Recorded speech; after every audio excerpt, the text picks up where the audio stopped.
For years, Princess Beatrice had been known as the esteemed daughter of Prince Andrew and Sarah Ferguson, a royal heir who grew up in the spotlight, attending major events without ever questioning her lineage.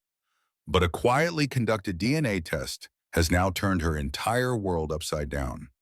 According to sources close to the family, Beatrice took the test in secret after a string of unresolved doubts, and the result left her utterly speechless. The man she had called father for over 30 years turned out to have no biological connection to her at all. Faced with this devastating truth, Beatrice made a shocking decision to sever all ties with those she once believed to be her blood relatives. No official statement, no dramatic confrontation, just a cold, cutting silence. But in the royal world, silence can often be the loudest form of rebellion.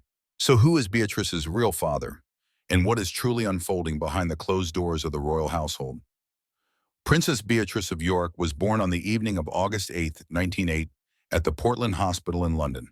She arrived into a world of royalty as the first child of the Duke and Duchess of York, becoming the fifth grandchild of Queen Elizabeth II and Prince Philip. From the very beginning, she was part of a close-knit royal family. Her christening took place in December that same year in the Chapel Royal at St. James's Palace. Her godparents came from both noble and personal backgrounds, including her father's cousin and other family friends. Interestingly, her name was not revealed to the public until nearly 2 weeks after she was born. 2 years later, she became an older sister when Princess Eugenie was born. When Beatrice was 7, her parents separated. Their divorce was peaceful, and both remained very involved in their daughters' lives. They agreed to share custody, and both parents continued to raise Beatrice and Eugenie together. After the divorce, the Queen gave £1.4 million to create a trust fund for the two girls. The sisters often traveled abroad, and their trips always included at least one parent. Their upbringing stayed active and loving despite the change in their family structure. Beatrice began her schooling at Upton House School in Windsor in 1991. Later, she attended Coworth Park School, followed by St. George's School in Ascot. Her education was shaped by a strong sense of discipline. At the age of 7, she was diagnosed with dyslexia. The reason why I am so passionate about dyslexia is because of being a dyslexic person myself, she said. This diagnosis brought challenges, but she met them with determination. She delayed her GCSE exams by a year to better prepare. Over time, she gained confidence in her abilities and decided to share her struggles publicly in 2005, hoping to help others. At St. George's, Beatrice earned solid grades in A in drama, a B in history, and a B in film studies for her A-levels. She was elected head girl during her final year, which showed the respect she earned among her peers. She also sang in the school choir, which she enjoyed very much. Her 18th birthday was celebrated in a grand way with a masked ball at Windsor Castle. Her official portrait was taken by photographer Nikolai von Bismarck, capturing a key moment in her life as she stepped into adulthood. In 2008, she started studying history and the history of ideas at Goldsmiths, University of London. It was a 3-year course that shaped her understanding of the world. She graduated in 2011 with a good degree, a solid achievement that reflected her commitment to education. Beatrice didn't sit still after university. During the summer of 2008, she got her first taste of real-world work. She worked as a sales assistant at Selfridges, learning the basics of customer service. She also spent some time at the Foreign Office's press office, though she wasn't paid. Around the same time, she looked into possible career opportunities with the Financial Times website, showing early interest in business and media. In 2009, she made a quiet appearance in the film The Young Victoria, which told the story of Queen Victoria's early reign. It was a small, non-speaking part, but it marked her as the first royal family member to appear in a non-documentary film. She later worked as a paid intern at Sony Pictures, where she gained more experience. But after a major hacking scandal hit the company in 2014, she decided to resign from the position. It was a difficult time, but she handled the situation with grace. In 2015, Beatrice made a bold move and relocated to New York City. She began building her life outside of royal duties, taking on new challenges in the professional world. By 2017, she was holding a full-time job and splitting her time between London and New York. In her work life, she uses the name Beatrice York. She took on a leadership role at Paternity, a software company, where she serves as Vice President of Partnerships and Strategy. One of her key roles involves leading a program that supports women in leadership across global businesses. Through charity work and speaking events, she pushes that mission forward with passion and purpose. In 2022, news surfaced that she had lost her taxpayer-funded police protection back in 2011. This decision reportedly came after her uncle, now King Charles III, stepped in to reduce security expenses. Despite the change, Beatrice has kept moving forward, always balancing her royal background with a professional, independent life. She continues to grow, adapt, and inspire with every step. In March 2019, Princess Beatrice appeared at a fundraising gala held at the National Portrait Gallery in London. She was not alone. Walking beside her was Edoardo Mozzi, a man who came from a wealthy and noble background. He worked as a property developer, and his name had already been known in elite circles. His father, Alex Mozzi, had once competed in the Olympics as an alpine skier for Italy. Though Italy no longer officially recognizes noble titles, the Mozzi family had been awarded the title of Count in 1913 by King Victor Emmanuel III. The title passed down through the male line, making Edoardo a count by birth. This title, though not officially acknowledged by the modern governments of Italy or the United Kingdom, still carried a sense of history and prestige within certain circles. By the time they attended the event together, it was believed that Beatrice and Edoardo had already been dating for several months. Their relationship likely began around September 2018. They seemed comfortable in each other's company, and soon after they were seen attending the wedding of Lady Gabriella Windsor in May 2019. This marked an important moment. Attending a royal family wedding together indicated that their relationship was becoming more serious. That seriousness turned into commitment later that year. In September 2019, during a visit to Italy, Edoardo proposed, and on September 26th, the engagement was officially announced by her father's office. Plans quickly began for a royal wedding. The ceremony was scheduled to take place in May 2020 at the Chapel Royal, St. James's Palace, followed by a reception in the gardens of Buckingham Palace. However, the world was soon hit by the COVID-19 pandemic. First, the grand reception was canceled, and later the wedding itself was postponed due to public health concerns. Eventually, Beatrice and Edoardo married in a much smaller and very private ceremony on July 17, 2020. The wedding took place at the Royal Chapel of All Saints in Windsor. Unlike many royal weddings, this one was not publicly announced beforehand due to great changes in circumstances. Her father, Prince Andrew, had become deeply involved in controversy due to his connections with Jeffrey Epstein, a convicted criminal who later lost his life in prison. After a damaging television interview, Prince Andrew stepped back from royal duties, and this had a significant impact on Beatrice's wedding plans. Although he still walked her down the aisle, he was not included in the official photos released to the public. The once grand celebration became something much quieter and more intimate. For the ceremony, Beatrice wore a special dress. It was a vintage Norman Hartnell gown that had belonged to the Queen. It had been carefully altered for her, and it carried a strong connection to her family's legacy. She also wore the Queen Mary fringe tiara, the same tiara the Queen had worn at her own wedding. Beatrice stepped into a new role not only as a wife, but also as a stepmother. Her husband already had a son, Christopher Wolfe, affectionately called Wolfie, from a previous relationship.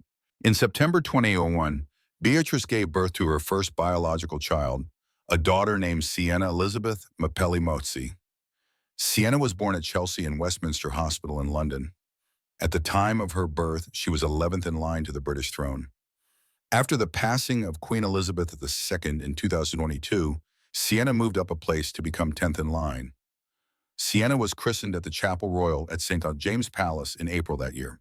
Shortly after, the family moved out of their apartment in London and settled in a large manor house in the Cotswolds, enjoying a quieter life in the countryside.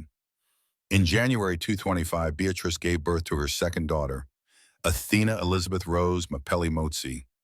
The baby arrived several weeks early, once again at Chelsea and Westminster Hospital.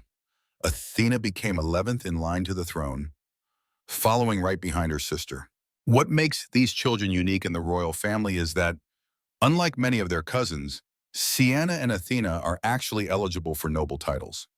This is not due to their royal mother, but instead through their father. As an Italian count, Edoardo passes on his title to his children. That means Sienna and Athena are both born with titles, either as countesses or as noble donna, a traditional Italian noble rank. In contrast, neither Beatrice's children nor her sister Eugenie's children are entitled to British royal titles. Since they are not grandchildren of the monarch, they do not qualify for such titles under the rules of the British royal family. However, through their father's noble bloodline, Sienna and Athena still carry a unique heritage that ties them to European aristocracy. Meanwhile, a quiet whisper had begun to echo through royal circles, gaining strength with every word. It started small, just a murmur, an unconfirmed rumor, but it didn't take long for the story to grow into something far more serious. Soon, it wasn't just idle gossip anymore. It was everywhere, stirring questions, raising eyebrows, and pulling the royal family into the center of a growing storm. At the heart of it all was a shocking claim a DNA test had allegedly been conducted, and it revealed that one of Prince Andrew's daughters might not be his biological child. No one knew exactly where the story had come from. Some claimed it had leaked from a private document. Others pointed to a tip sent anonymously to a British tabloid. There was even talk that a private investigator had uncovered something years ago that was only now seeing the light of day. But the lack of a clear source only added to the mystery. The rumor took on a life of its own. It suggested that the test results didn't match what had always been believed. There was a discrepancy, a mismatch that couldn't be ignored. The test allegedly pointed to another man, someone without royal blood, possibly being the real father. If the claim had any truth to it, it wasn't just a personal issue for one family. It threatened to upset the very foundation of the royal lineage. Royal titles and privileges are usually passed down by birthright, and while biology isn't always the final rule in such matters, the emotional and symbolic weight is undeniable. Even if there was no legal change, the idea alone brought a heavy silence. The suggestion that one of the Queen's granddaughters might not truly carry royal blood was enough to rattle the institution from the inside. This wasn't the kind of scandal that could be solved with a statement or a photo opportunity. It was deeply personal, intensely private, and yet now completely public. For the daughter at the center of it, Princess Beatrice, the situation must have been unbearable. Known for her grace, kindness, and low profile, Beatrice had always kept a respectful distance from royal drama. But after the rumor spread, people noticed a shift in her. Reports from insiders began to surface. Some said she was devastated, that she had been blindsided by the news. Others claimed she felt deeply betrayed, even angry. It didn't help that, around this time, her relationship with Prince Andrew seemed to visibly change. In the past, they had been close, frequently seen attending events together, often smiling in public. But now, something was different. She was showing up alone or only with her husband, Edoardo Mapelli Motzi. Her father, once at her side, was no longer part of those moments. During one major public appearance, the distance between Beatrice and her father was impossible to ignore. There was no interaction, no shared smiles. They kept apart, both physically and emotionally. Their body language spoke louder than any press release. And then came the subtle clues online. Beatrice stopped sharing posts related to her father. Her social media, once sprinkled with warm throwback photos, now focused only on her children, her husband, and her charity work. The absence was telling. The silence around her father was no longer mild, it was deliberate. Some close to the family claimed she needed space, that she had started asking difficult questions a long time ago. But the DNA rumor became the final turning point. She didn't hold press conferences or issue public statements. She didn't argue or explain. But her actions were clear. Distance had replaced closeness. Silence had taken the place of affection. Meanwhile, Princess Eugenie stayed quieter. Unlike Beatrice, she kept a low profile throughout the entire storm. Some believe she chose to support their father quietly behind the scenes. Others say she simply didn't want to get involved. But regardless of their choices, both sisters found themselves caught in a storm they didn't create. And through it all, Buckingham Palace remained silent. There was no official word from the royal family, no denial, no explanation. Just the same silence they had always used during scandals. The royal motto had always been to never complain and never explain. It had worked for generations, but the world had changed. People demanded answers now, and when they didn't get them, speculation only grew louder. But behind the scenes, insiders claimed there was panic. Public relations teams were scrambling to control the damage, and private meetings were taking place daily. Some said King Charles was furious that such a rumor had leaked, that Prince William wanted to shield the monarchy from further harm. On the other hand, Queen Camilla was trying to keep everyone calm. But how do you stay calm when a secret this big threatens to pull the foundation from beneath your feet? Royal experts suggested that the family hoped the story would fade, that if they stayed quiet long enough, people would forget. But silence is a dangerous strategy when the public is hungry for truth. Every unanswered question only deepened the mystery. And when no one speaks, the world fills in the blanks with its own version of the story. Now the rumor lives on, not confirmed, not denied, but never truly gone. And in its place, a daughter's quiet rebellion has become the loudest sound in the palace halls. Whether the story is real or not, the damage is done. A bond has changed. A family has shifted. And the royal walls, once thought to be unshakable, now seem just a little more fragile. Because in the end, no matter how powerful a family may be, the truth has a way of finding light. And when it does, nothing, not even a crown, can stop it. Prince Andrew's relationship with Sarah Ferguson began taking a serious turn in the 1980s, though the roots of their bond went back much further. They had known each other since childhood. Growing up in the same circles, they often crossed paths at high society events like polo matches. For years, they were simply acquaintances. But in 1985 at Royal Ascot, something shifted. They reconnected. And from that moment, their relationship grew deeper and stronger. What began as a warm friendship soon became something more meaningful. Within a year, they were engaged. On July 23, 1986, they were married in an extravagant royal ceremony held at Westminster Abbey. The wedding drew attention from around the world. That day, Prince Andrew received new titles from Queen Elizabeth II. He became the Duke of York, Earl of Inverness, and Baron Killalea. These titles, once held by his grandfather and great-grandfather, tied him more firmly to the heritage of the royal family. In the early years of their marriage, things seemed happy and full of promise. They had two daughters, Beatrice and Eugenie, who became the center of their world. The couple often appeared in public with warm smiles and a united front. Their life looked perfect from the outside, but behind the scenes, things started to shift. Prince Andrew's commitment to his naval career kept him away from home for long stretches. His constant traveling and the intense scrutiny from the press began to affect their relationship. Sarah, often left alone to raise their young children, found herself under growing pressure. By March 1992, the strain was too great. The couple publicly announced their separation. At the time, the split seemed respectful and without bitterness. Many believed there might still be hope for reconciliation. But that hope faded later the same year when private photographs of Sarah and her financial advisor, John Bryan, were splashed across the newspapers. The images caused a major scandal and left the royal family embarrassed. Although Sarah explained that Bryan was only helping her with financial matters, and Andrew chose to believe her, the damage had already been done. The public judgment was unforgiving.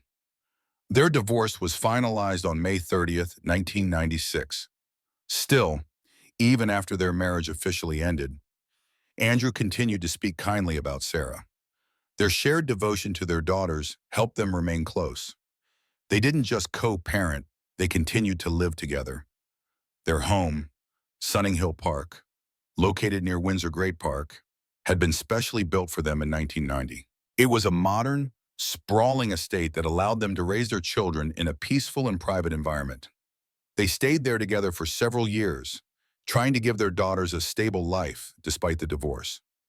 In 2004, Prince Andrew moved out of Sunninghill Park and into the Royal Lodge, a historic and elegant residence that had once been home to the late Queen Mother. The Royal Lodge held deep emotional significance for the royal family. Queen Elizabeth II had spent parts of her childhood there, and it carried with it a sense of history and tradition. Sarah moved to Dolphin House in Inglefield Green, which was not far from Andrew's new residence. This allowed the family to remain close and maintain a routine. However, in 2008, a fire broke out at Dolphin House. Sarah was forced to leave and move back into the Royal Lodge with Andrew. It was an unusual situation for a divorced couple, but it reflected the strength of their bond. Even though their romantic relationship had ended years earlier, they still leaned on each other for support. Living under the same roof again brought them closer as parents and friends. Their daughters continued to have both parents actively involved in their lives, and the family presented a united front. But their peaceful life soon faced another kind of pressure. The Royal Lodge, while beautiful and historic, came with enormous qualms. Prince Andrew held a unique lease on the property. In a rare agreement, he paid a one-time fee of £1 million and committed to spending another £7.5 million on renovations and upkeep. This lease gave him the right to live there for 75 years, as long as he covered all maintenance and financial responsibilities. The property itself is outside the secure boundaries of Windsor Castle, so it requires its own round-the-clock security. That alone costs a great deal. Add to that the ongoing maintenance of the house and its grounds, and the expenses rise even higher. Unfortunately, Prince Andrew no longer holds any official royal duties. In 2013, the annual payment he used to receive from the late Queen, about $249,000, was stopped. Without that income, and with no public role to generate funds, the financial pressure on him grew heavier. Now, the security and upkeep of the Royal Lodge fall squarely on his shoulders. If he is unable to meet these responsibilities, the lease may not be enough to keep him there. The Crown Estate, which technically owns the property, could intervene if the costs are not being properly handled. So far, nothing official has happened, but time is moving fast, and the future of Prince Andrew's residence at the Royal Lodge remains uncertain. Every month brings new challenges. The house may be filled with memories and tradition, but even history cannot shield it from the weight of present-day problems. Princess Beatrice, though a member of the British royal family and closely related to key figures, King Charles being her uncle and Prince William her cousin, has often remained in the background. Unlike some of her more widely recognized relatives, she has not taken a central role in the monarchy's public life. However, things have started to shift, especially with Prince William taking a more active leadership position. He understands that the royal family must evolve to survive, and including cousins like Beatrice is a key part of this transformation. Following Prince Harry's exit from royal duties and his move abroad, William is now working to bring some of the younger royals back into the fold.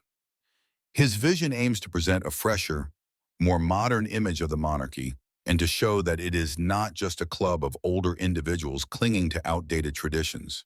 The British monarchy has always been known for tradition, formality, and structure. But as times change quickly and public expectations grow more demanding, the royal family has faced increasing pressure to modernize. King Charles III, who took the throne after the passing of his mother, Queen Elizabeth II, has found his reign marked by both personal and institutional challenges. Not long after his coronation, King Charles revealed he was battling cancer. This shocking announcement came just as the public was adjusting to the new era without the Queen. Soon after, Princess Kate, wife of Prince William and future Queen, also shared her own cancer diagnosis. These two major health issues shook the public and caused unease, especially since the royal family is famously private and protective of their personal lives. That culture of secrecy, which has long surrounded the royal family, makes it difficult for the public to fully understand what is happening behind palace doors. The lack of transparency feeds rumors and fuels speculation. People are left guessing about how serious King Charles's illness is or what stage Princess Kate's treatment is in. Coupled with the emotional fallout from Prince Harry and Meghan Markle's departure and the unresolved controversy around Prince Andrew, it's clear the monarchy is facing a difficult time. These internal issues have left the institution looking unsteady and uncertain. With King Charles's health issues, the Sussex's departure, and the fading presence of older royals, it may fall to William and a younger group, including Beatrice, to keep the crown connected to the people. There is also a clear problem with age within the royal family. Without William and Kate leading the way, most of the visible members are older, and the absence of energetic younger royals is deeply felt. This gap has contributed to a slow but steady decline in public interest. People are no longer as captivated by royal appearances and ceremonies as they once were. In fact, many surveys suggest that the younger generation feels little connection to the monarchy, especially since it struggles to relate to their lives or concerns. To address this, William has started to push for a new image, one that is more relatable, youthful, and responsive to the needs of modern society. He wants to highlight service and relevance, not just ceremony and tradition. That means showing that the monarchy can still serve the public and adapt to changing times. It's no longer enough to wear crowns and attend formal events. The monarchy has to work harder to stay connected to the people, and Princess Beatrice fits into this new vision. Even though she has not traditionally taken on many royal duties, her background and status within the family give her a natural place in public life. With a number of active working roles shrinking, she may now be called upon more often. She, along with others cousins such as Princess Eugenie, Peter Phillips, and Zara Tindall, has already appeared more frequently at events like garden parties, hinting that changes are slowly being made behind the scenes. This involvement might become regular if Prince William continues to widen the circle of those involved in public duties. At the same time, other national issues add pressure on the royal families. The country is dealing with high inflation, energy problems, and the war in Europe, along with the arrival of a new prime minister. These challenges demand strong, visible leadership. But with the monarchy going through its own internal crisis, it risks looking out of touch or disconnected. This is why some believe it would be wise to bring in more family members to support the monarchy, even if they weren't previously active in royal duties. Longtime royal observers believe that William would make a mistake by trying to keep the royal family too small. Instead, many suggest that he should do what Queen Elizabeth did during her reign. When she needed help, she often turned to her own cousins to share the load. That approach brought balance, strength, and a sense of unity. People knew the monarchy was more than just one or two faces. William could do the same now by drawing in Princess Beatrice, Princess Eugenie, Lady Louise Windsor, and the Earl of Wessex to help. As the royal family moves into this uncertain new era, everything is being tested: its stability, its image, and its purpose. To survive and remain meaningful, the monarchy must adapt to the needs of the present. By stepping forward now, they have a chance to shape a modern monarchy, one that still honors tradition but is alive, visible, and ready for the future. Princess Beatrice's story is just one of many secrets hidden behind the velvet curtains of royalty. Shocking truths like these can completely change the way we see power, privilege, and even family. If you want to keep uncovering untold stories and royal mysteries, don't forget to subscribe, turn on the notification bell, and leave a comment below. Your thoughts and support are what drive us to bring you even more captivating stories. Thank you for watching.